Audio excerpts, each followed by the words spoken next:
What is going on, beautiful people? Welcome to another episode of the Narcissists Code. I am your favorite self-aware narcissist, Mr. Lee Hammond, aka Mental Illness from TikTok, Instagram, YouTube. You know where to find me at. If this is your first time seeing my face, I am a diagnosed narcissist. I have narcissistic personality disorder. It is my cross to bear. This is what I have. This is what I do.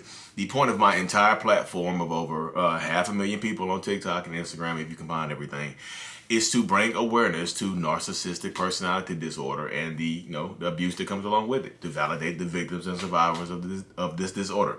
So today's episode is going to be about red flags of narcissists, like the red flags of possible narcissists, red flags of controlling people and things of that nature. Because as everybody knows, every man and woman is not a narcissist. I got it. I understand. So there's a video on TikTok right now that I saw today. It screamed red flags. I'm pretty sure the dude did it to point out red flags. He was being sarcastic in it. So I'm not going to name him or anything like that. I'm just going to read off the stuff that he said.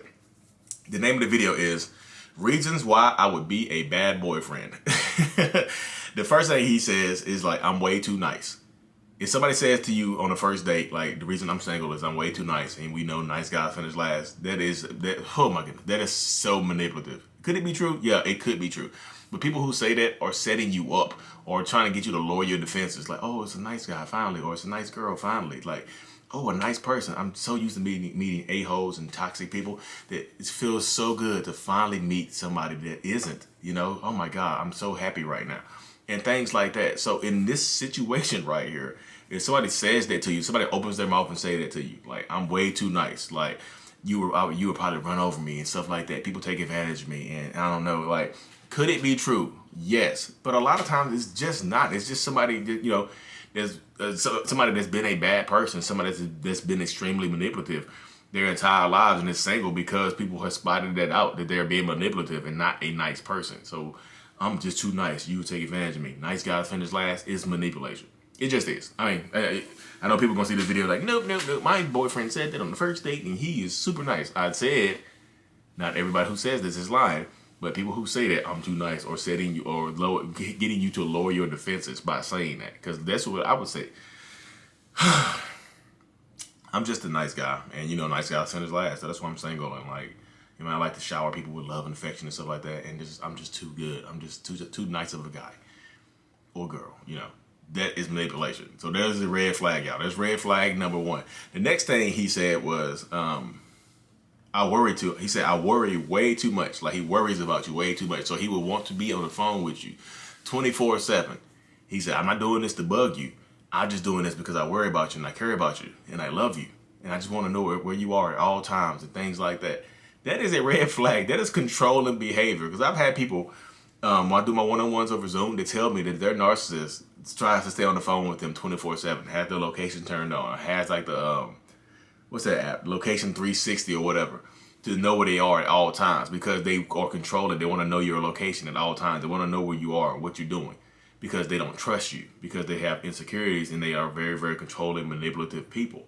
So that right there, in and of itself, is another manipulation right there. So if somebody says to you, I worry way too, look, I just worry about you way too much. I worry about your safety way too much. So look, put this app on your phone just in case, just so I can know where you are and things like that. That is, like, to me, that's a red flag. It just is. It's just very, very controlling behavior. You know what I mean? It just is. It's just like, nobody needs to know exactly, they're not your parent. Nobody needs to know exactly where you are 24/7. They just don't.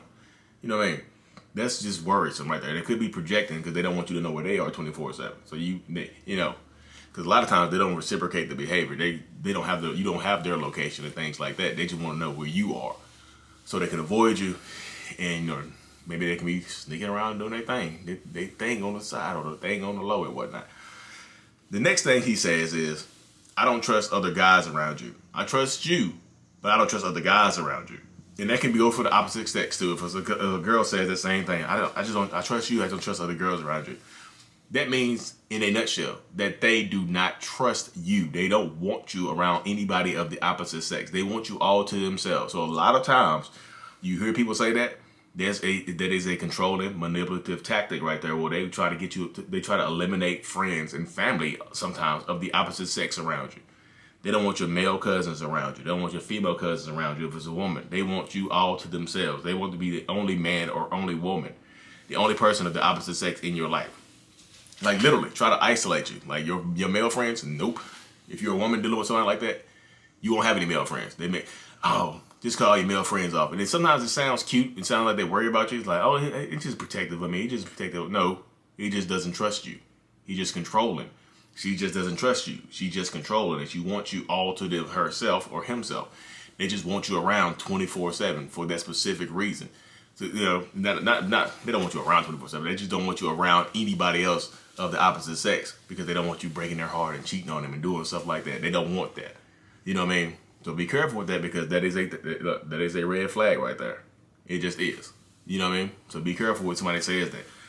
I don't, I trust you. I just don't trust other people around the other. Like, what are they gonna do? Just take advantage of you? I mean, I can understand that right there if you around some predators and things like that. But just being around somebody in the opposite sex, like at a bar or at a club or just a work event, no, no. You don't get to do that right there. That's not how that works, y'all. Please don't let that happen to you right there in that situation. Just please don't. Another red flag this guy says in the video is, well, he says, I love you. I'll say I love you way too much and way too fast. That, do I even need to explain that, y'all? Do I even need to go into detail why saying I love you way too fast in a relationship is a red flag? No, I don't think I need to, but yes. Love is like, so first of all, I don't believe in love at first sight. I'm a narcissist. I know people are going to well, you don't know how to love anyway, you narcissist. You can't love, you narcissistic demon. You can't love. So don't even speak on love, you Jezebel spirit having. People say that to me all the time. But I know what love is. I understand what love is, so stop it. You shouldn't say I love you in the first 3 days. You shouldn't say I love you in the first 1 week or 2 weeks. I know there's always exceptions to the rule. I know you can come in here and like, we are still together 25 years after he told me he loved me. Okay, cool. I understand that. But most times, this day and age, the words I love you don't hold as much weight as they used to. They just don't. Actions back up love. Actions. You have to know somebody. Like I said, I harp this. I saw a statistic so long ago that says it takes 90 days to get to know somebody. It just does. Like 90 days is the minimum it takes to get to know somebody for who they really are. So if you said I love you within the first week or 2 weeks or 3 weeks, you try to move in together, oh my goodness, that's overwhelming, controlling, scary behavior. And I know a lot of people want to hear that. Oh my goodness, I had this Disney story love. I had this, I got the Disney love. I got all this stuff going on. I love it. I love being in this situation. Like, I love you so quick. I love you way too fast and way too often. It's not, I don't think, you can say it often, but like too fast, no. Too fast is to suck you in, to hook you in there. And look, if a narcissist says I love you way too fast, they expect you to say it back to them. They expect you to be in love with them too. So if they tell you I love you in 2 weeks and you're not in love in 2 weeks, they're going to let you know. They're going to treat you differently if you don't say I love you back. They might say like I love you, but I don't expect you to say it back. But I just want to let you know how I feel. If you don't say I love you back, they're going to start treating you differently. They're either going to start loving you a little bit more or they're going to start pulling away from you. So they're going to start treating you differently. That's just like a given, regardless of the fact right there. So they're going to start treating you differently based on whether or not you come at them, whether or not you say I love you back to them. So be careful with that because that's, like I said, y'all, that is another huge red flag right there. It just is. I know people are going to just like, those are not red flags. We in love. Lust. You're in lust. Just like Anna from Frozen. They said I love it. I said I love you the first night. She thought she was in love with the dude, didn't even know his last name. So watch Frozen. If you want to know what love is, watch Frozen. Anna did not love. Hans of the Southern Isles did not love Anna. That's one of the things right there. So if you, and another red flag, this is not what he said in the video, but another red flag, y'all. If this person says all their exes are crazy, all their exes are toxic people, could this be true? Yes, it could be true. It could 100% be true. But is it true most of the time? No. So all your exes are toxic, evil, narcissistic people, and you're not? No, I'm not a narcissist at all. You sure? Why are your exes crazy? Can I talk to them? What evidence do you have that they're crazy? Don't talk to them. Don't reach out to them. Please don't do that. Because they'll just lie to you. They'll lie to you and sully my name. Don't do that. Don't reach out to them. Please don't do that. because you'll just be hurting our relationship. Don't do that. Please, please, please, please don't reach out to him. You know, please, be safe out there. Stop taking people's words for face value. Stop giving them the benefit of the doubt because they're a human being. Make them earn the benefit of the doubt. You just like, I just want to give them the benefit of the doubt because I just met them. Of course, stop. People lie. Of course, you just met this person. They want to lie to you to get in there easier, to get you to let your guard down and stuff like that. Yeah, they'll give you, you'll give them the benefit of the doubt because, you know, you just met them and stuff like that. But please take your time and make them earn it. That's one of the main, like, I'm just giving y'all nuggets from the 101s and I'm probably doing like almost 400 101s. I met 400 different people. And all the stories, like so many of the stories have the same line in it. I gave them the benefit of the doubt. The benefit of the doubt. Why? What have they done to earn that benefit other than being a human being that you're interested in? I just want to look past that red flag right there because they were cute, because they were beautiful, because they were good in bed. I would look past all those red flags because they clap my cheeks good, or I got my cheeks clapped good, or I clap whatever. They put the thing on you. You know what I mean? So please stop giving people, make people earn the benefit of the doubt. Make people earn your information. Stop giving out your life story in the first and second dates you meet people. Because typically you're literally giving people the blueprint to manipulate you and gaslight you and take advantage of you. When you give people, like when people ask you all these questions, these deep penetrating questions on the first date, and you're just giving them your backstory. My mom left me. My dad walked out on me when I was 6 years old, so I have daddy issues. Whoop! They're like, bing! Oh, you have daddy issues? Oh, I'm sorry. I know. I'm a man and I'll take care of you. Don't worry about that. I got you. Please don't. You know what I mean? I got you in this situation right here. Stop. Yo, make them earn your information. Stop.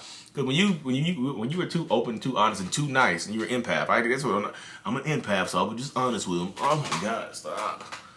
I'm an empath, so I just gave them too much information. Stop.